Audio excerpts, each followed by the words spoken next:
इसलिए हम आज मंच से ऐलान करते हैं कि इस देश के गरीब पर जहां भी जुल्म होगा, इस देश के किसान को जहां भी छला जाएगा, वहां कांग्रेस पार्टी उन गरीब और मजलूमों की आवाज बनकर इस संसद को घेरने का काम करेगी, इस अध्यादेश को वापस कराने का काम करेगी।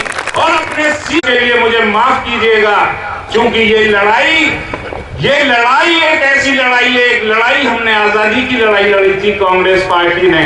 आज देश पुनः ऐसी फांसीवादी ताकतों के हाथ में गुलाम होने जा रहा है। हमें ये लड़ाई पुनः 1885 से शुरू करनी पड़ेगी और इस देश के भाई भाई को जोड़ने का काम करना पड़ेगा और इस देश में इस देश की संस्कृति को बचाने का काम करना पड़ेगा। तो मैं निवेदन करना चाहूंगा भट्टा पारसोल के उन जांबाज किसानों से, जिन्होंने सन 2013 के कानून को इस देश में लागू करवाने के लिए, भूमि अधिग्रहण कानून को लागू करवाने के लिए एक ऐसी आवाज बुलंद की जिससे राहुल गांधी जी इनके बीच में आए। और जब पुलिस लाठियां फटकार कर महिलाओं को बेइज्जत कर रही थी, बुजुर्गों की पीठों पर लाठियां बजा रही थी, नौजवानों की हड्डी पसलियां तोड़ रही थी, उस वक्त राहुल गांधी इनके बीच में आए। आज ये पूरा क्षेत्र राहुल गांधी का बहुत शुक्रगुजार है। इस क्षेत्र के लोगों ने, आज जहां पंचायत है ये मिर्जापुर, यहाँ के लोगों ने अलीगढ़ तक राहुल गांधी जी के साथ पदयात्रा की और इस देश के किसानों को एक संदेश दिया कि जब जब इस देश में मजलूमों पर जुल्म होगा, इस क्षेत्र का एक एक बच्चा उनकी लड़ाई में उनके कंधे से कंधा मिलाकर उन्हें हक दिलाने का काम करेगा। के सामने भी संकट खड़ा कर दिया, जो आज निकलकर जंगलों से बाहर निकलकर आप देखते हैं हिरन, नीलगाय, अजगर सड़कों पर निकल रहे हैं डीएनडी के आसपास। ये क्या होने जा रहा है? इस पूरे क्षेत्र के पर्यावरण के लिए खतरा इन कंक्रीट के जंगलों ने पैदा कर दिया है। माननीय अध्यक्ष जी और महासचिव महोदय, ये क्षेत्र जहां आप बैठे हुए हैं, यहाँ सुनियोजित औद्योगिक विकास के नाम पर जमीनों का अधिग्रहण किया गया और उसके बाद बड़े बड़े बिल्डरों जैसे जेपी और छोटे बिल्डर सुपरटेक आदियों को किसानों की जमीन उनसे छीन कर दे दी गई। किसान को रेट मिला 8,000 रुपए मीटर और बिल्डर उस जमीन को बेच रहे 50,000 रुपए मीटर। ये कितना घोर अन्याय इस देश के लोकतंत्र में। क्या निरीह किसान है? क्या सारा औद्योगिक विकास किसान की छाती पर चक्की चलाकर होगा? यह लोकतंत्र नहीं है।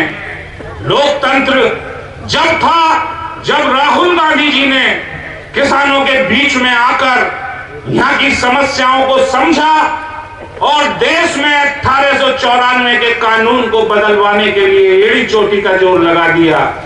वो राहुल गांधी थे जिन्होंने इस देश के किसानों के भविष्य को सुरक्षित रखने के लिए सन 2013 के कानून में ऐसे प्रावधान किए कि किसान से बिना उनकी सहमति से कोई जमीन ना छीन पाए।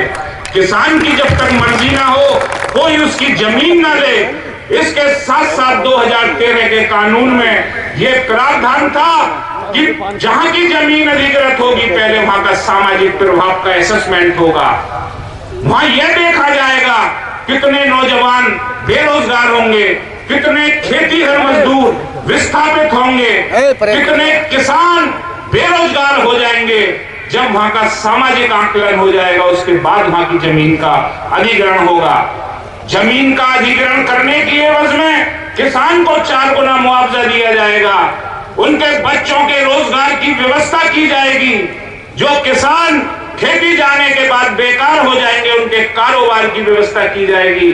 और उस कानून में सबसे बड़ा प्रावधान था कि वो खेतीहर मजदूर, किसान को आपने थोड़ा सा पैसा दे दिया जमीन की एवज में, लेकिन वो खेतीहर मजदूर कहां जाएंगे? उन खेतीहर मजदूरों के भी जीवन यापन और रोजी रोटी दिए जाने की पूरी व्यवस्था सन 2013 के कानून में दी गई थी। सन 2013 के कानून में एक क्लॉज था, रेट्रोस्पेक्टिव क्लॉज, जिसके द्वारा उन किसानों को फायदा दिया गया था जिनकी जमीन पिछले 5 या 10 साल में सरकारों ने बिल्डरों के लिए हड़प ली थी, उसमें एक क्लॉज था धारा 24 में, जिसमें यह कहा गया था अगर किसान ने मुआवजा ले लिया है या किसान ने मुआवजा नहीं लिया और कब्जा नहीं दिया किसी को, उन दोनों ही स्थितियों में किसान को फायदा मिलेगा और नए भूमि अधिग्रहण के प्रावधान दोबारा से लागू होंगे। वो सारा लाभ किसान और उसके परिवार के लोगों को मिलेगा। 2013 के कानून में यूपीए सरकार ने व्यवस्था की कि अगर इस देश का नौकरशाही किसानों को ठगने का काम करेगा या किसानों से गुमराही करेगा या उनके साथ भ्रष्टाचार करेगा, तो जो भी अधिकारी उसमें दोषी पाया जाएगा उसके खिलाफ फौरन रिपोर्ट दर्ज होगी और सख्त से सख्त कार्रवाई की जाएगी। लेकिन इस अध्यादेश ने फिर से चाबुक नौकरशाहों के हाथ में दे दी है। अब किसान की पीठ होगी और इस सरकार की चाबुक होगी, जितना मारेगा उतनी जमीन छीनेगा।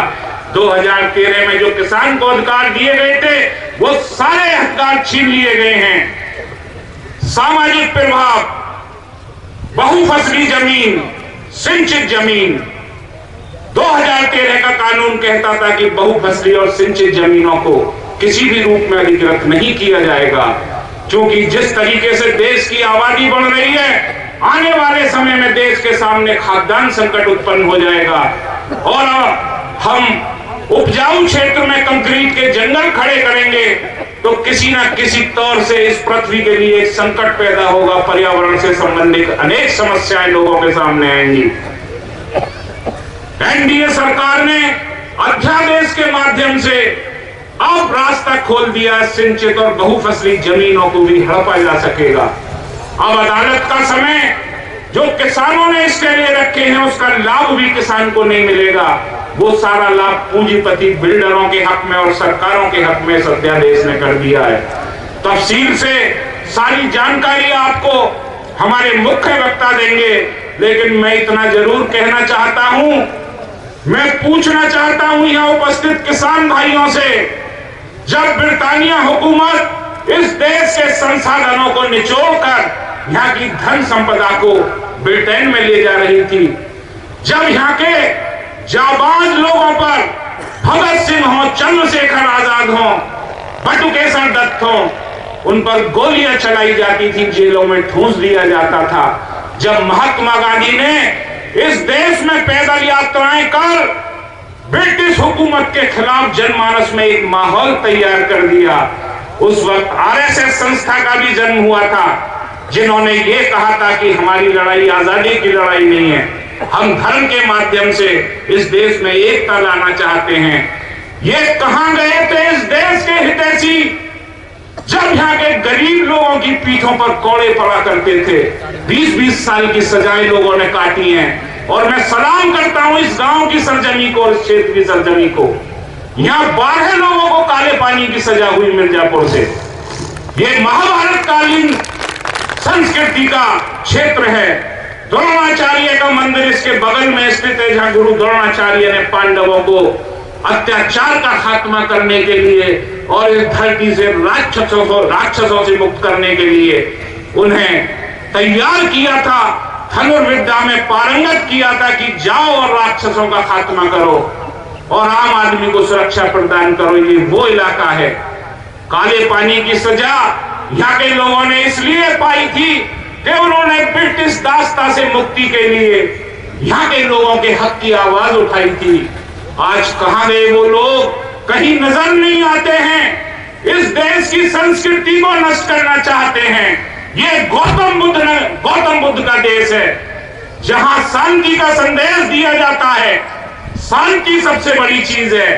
क्या हम जबरदस्ती धर्म के माध्यम से लोगों में विद्वेष फैलाकर इस देश का विकास कर सकते हैं?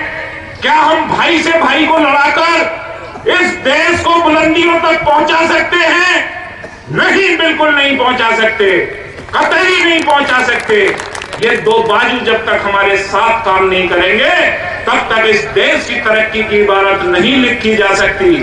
ये लोग गुमराह कर, विद्वेष फैलाकर, समाज को तोड़कर फांसीवादी तरीके से चंद पूंजीपतियों के लाभ के लिए इस देश पर काबिज होना चाहते हैं, यहाँ की संस्कृति को नष्ट करना चाहते हैं। आज 7.5% सब्सिडी लगाई गई है डीजल पेट्रोल पर। यूपीए के समय में 163 रुपए प्रति बैरल था, लेकिन आतंकवादियों ने इराक के 14 कुओं पर कब्जा किया और वो ब्लैक में तेल बेच रहे, जिसकी वजह से आज 45 रुपए प्रति बैरल का रेट है। 7.5% गवर्नमेंट ने सब्सिडी लगाई है अपना खजाना भरने के लिए, और 1200 करोड़ रुपए रोज से ज्यादा उन कंपनियों को फायदा पहुंच रहा है, तेल कंपनियों को। ये लाभ जनता को क्यों नहीं दिया जा रहा? आज 45 रुपए बैरल प्रति बैरल का रेट है। किसान पर से अगर टैक्स हटा दिए जाते आम आदमी को और खुले बाजार में खोल दिया जाता तेल को, तो 30 रुपए लीटर आपको डीजल मिलता और 35 रुपए लीटर पेट्रोल मिलता। आज हरियाणा में किसानों की पीठों पर लाठियां बजाई जाती हैं जब वो लाइन में लगकर खाद लेते हैं। हरियाणा हमारा पड़ोसी राज्य है, क्या ये अच्छे दिन हैं? हम एक आस देख रहे हैं पूरे आवाम ने, मोदी जी जिन्होंने अपने सोशल मीडिया के माध्यम से मीडिया बंधुओं के सहयोग से इस देश के आवाम को गुमराह किया। अच्छे दिन आएंगे, अगर पाकिस्तान का एक जवान मरेगा तो 20 मारेंगे। आज 126 जवान हमारी सीमा पर शहीद हो चुके हैं। कितने जवान मारे भारत ने? ये सिर्फ और सिर्फ इस देश में गुमराही फैलाकर, यहाँ की संस्कृति को नष्ट भ्रष्ट कर और यहाँ के लोगों को पंगु बनाकर इस देश की हुकूमत का मजा लेना चाहते हैं। ये कभी भी इस देश के समर्थक नहीं हो सकते, कभी इस देश की तरक्की नहीं कर सकते। आज हम खुले मन से ऐलान करते हैं, हमारे खून का एक एक कतरा इस देश की संस्कृति की रक्षा, इस देश के सिद्धांतों के रक्षा और इस देश के किसान मजदूरों के रक्षा, अगर हमारे खून भी इन सड़कों पर बहेगा इस देश की, तो हम सबसे पहले गोली खाने वाले होंगे। मेरे किसान भाइयों, मैं सभी से चाहता हूं हाथ उठाकर मैं एक नारा लगाऊंगा। देखिए, लाल बहादुर शास्त्री, जय जवान जय किसान, जय जवान जय किसान, जय जवान जय किसान। जवान जिसने सीमाओं पर चौकसी की इस देश की, और किसान जिसने भूखों का पेट भरा। आपको ध्यान होगा जब चीन से युद्ध हुआ था, उस वक्त किसान की बहु बेटियों ने, किसानों ने अपने गहने उतार कर इस देश की मदद के लिए सरकार को दी। आज कंपनी सरकार लेड बाई मोदी, ये कंपनी सरकार है, अंबानी और अदानी। लाभ होगा अगर चंद पूंजीपतियों को और मूंग डली जाएगी इस देश के 70% आवाम की छाती पर। ये घोर अन्याय है और इसको बर्दाश्त नहीं करेंगे। किसान भाइयों, आज विभिन्न किसान संगठनों ने ये सभा आयोजित की है और हम आपको यकीन दिलाते हैं कि जब तक हमारी रगों में खून मौजूद रहेगा, तब तक हम इस आपकी लड़ाई को संसद तक सड़कों पर लड़कर आपको आपका हक वापस दिलाने का काम करेंगे। उसके लिए चाहे हमें खत्म कर दिया जाए, लेकिन हमारे खून का एक एक कतरा इस देश के मजलूमों, इस देश के किसानों और इस देश के मजदूरों के काम आएगा। हम ये आपसे वादा करते हैं।